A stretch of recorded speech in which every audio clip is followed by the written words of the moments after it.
Hi, I'm Rev Myron. I'm a minister through Pathways of Light, and I've been a Course in Miracles student for 40 years.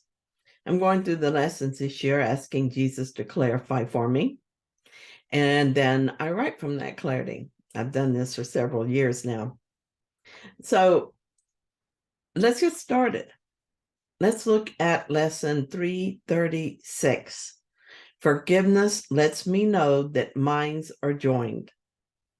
Forgiveness is a means appointed for perception's ending. Knowledge is restored after perception first is changed and then gives way entirely to what remains forever past its highest reach. For sights and sounds at best can serve but to recall the memory that lies beyond them all. Forgiveness sweeps away distortions and opens a hidden altar to the truth. Its lilies shine into the mind and call it to return and look within to find what it has vainly sought without. For here and only here is peace of mind restored. For this, the dwelling place of God himself. In quiet, may forgiveness wipe away all my dreams of separation and of sin. Then let me, Father, look within and find your promise of my sinlessness is kept. Your word remains unchanged within my mind. Your love is still abiding in my heart. To end this nightmare and remember our true selves, we must begin by forgiving our perceptions. Before we had the idea of separation, perception was unknown because there was only knowledge. So our way back to that peaceful state is to first allow our perception to be corrected so that it's near to truth. This process is what the Course calls forgiveness. A way to think of it is letting go. That is to say, we let go of our interpretations so that we can accept the Holy Spirit's interpretation. There are other ways to express this. For instance, we can notice our beliefs and seeing that they're not helpful, choose to believe something else. This is so because all that occurred because of the tiny mad idea occurred at once and is still in our minds. And at the same time it occurred, it was corrected by the Holy Spirit, and that's in our minds too. We are in every moment choosing what we want to believe, and only from those two choices, Holy Spirit, ego. Most of the time we make our choices carelessly. I've learned to do this consciously. Here's an example. This morning I realized I was thinking about how much pain I have in my hands sometimes. I was wondering if it would interfere with typing. So I stopped what I was doing and I took a moment to reconsider. The thought I had chosen was that I was in pain and it was a problem. I forgave that thought as I reached for a better one. Lesson 190 tells us that pain is not real. Therefore, that is a belief I chose instead. And I remind myself of my chosen belief as often as I need to. Sickness is one belief, but health is a better belief. Poverty is a belief, but abundance is a belief closer to the truth. We are always choosing what we would believe, and what we believe is true for us. It becomes our experience. I suffered a financial loss this month, and my first thought was, uh-oh. My second thought was one of abundance. I forgave the belief in lack and chose a belief in abundance.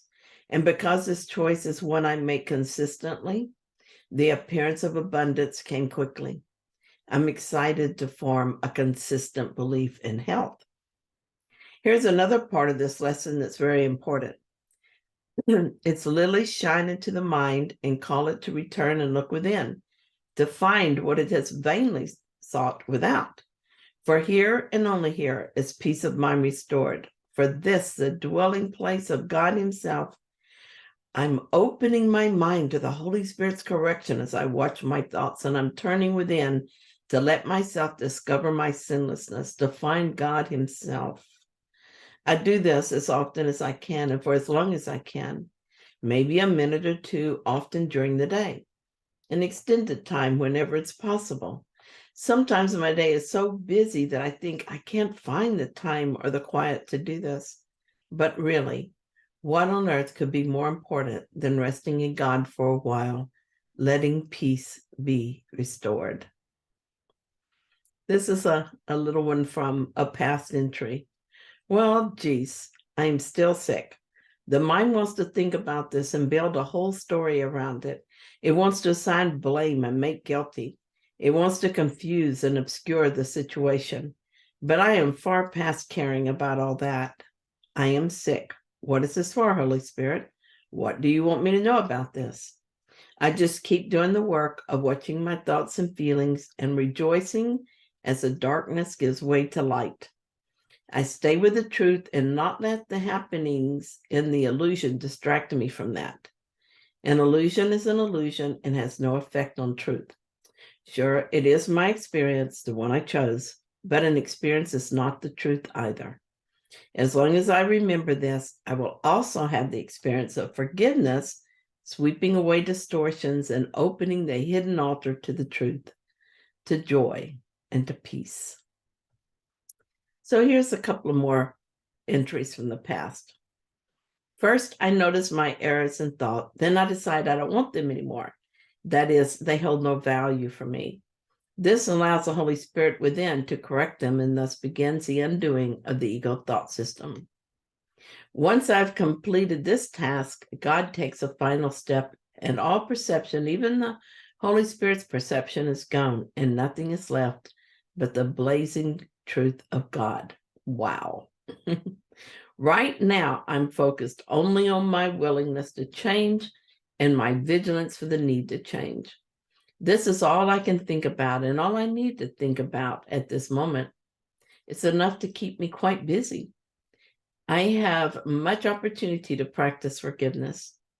I was thinking about someone in my life that I've been holding a grievance against, and I notice how reluctant I am to let that grievance go, even though holding a grievance is suffering. I'm amazed at how important my grievances are to me. It's hard to believe that something so painful would be so hard to release. As I stood there chopping onions, the real work was going on in my mind. I thought about this person and asked for help in forgiving. I began to see her as my partner in healing. She played her part as my antagonist so that I could see what it looks like and feels like to harbor resentment toward someone. I began to feel gratitude toward her, and the grievance started melting away. What a relief. Then, miraculously, she showed up at my door. Right at that moment of release, there she was. I was able to embrace her with sincere love. How God must love us. It is as if my life was a miracle in every moment. Sometimes I open my eyes and see the miracle, and the rest of the time, the miracle happens without my conscious awareness. I give my willingness to live my life with eyes wide open. And then in 2015, I wrote this. Every once in a while, I will have a grievance that feels hard to release, but mostly now I'm noticing and letting go of, that is forgiving, the idea of grievances. I am seeing the hidden grievances, the ones that are disguised or the ones that have seemed unimportant because their destructive nature is not so obvious. I will feel a stab of resentment at the crowds of shoppers. It doesn't seem like such a big deal, but it's a grievance and it keeps me in the dark, unaware of the beauty of those fellow shoppers and unaware of our shared innocence. It prevents me from remembering that I'm in God because I cannot enter the presence of God if I attack his son. The ego says that annoyance is not a big deal, but I remember that annoyance is just a veil pulled over rage. I won't hide my rage anymore. I acknowledge it so I can forgive it. The resentment against the crowds also builds on the idea of guilt. And if not addressed, that guilt will grow like wildfire. I am still too new at the idea that guilt is not real to be immune to the ego temptation to go there. And I can't isolate guilt to one small area of my mind. If I accept guilt as real, my life will reflect guilt in all areas. So even though being annoyed by the crowd seems like a minor grievance, I see that all grievances are destructive to my peace and to my awakening. So I don't mind this work. Even if this is not the lifetime in which I awaken, it's a lifetime in which I am learning to choose happiness. Thank you so much for joining me in this lesson. If you found it helpful, then please like it. And if you haven't yet, please subscribe. I will be back tomorrow with another lesson.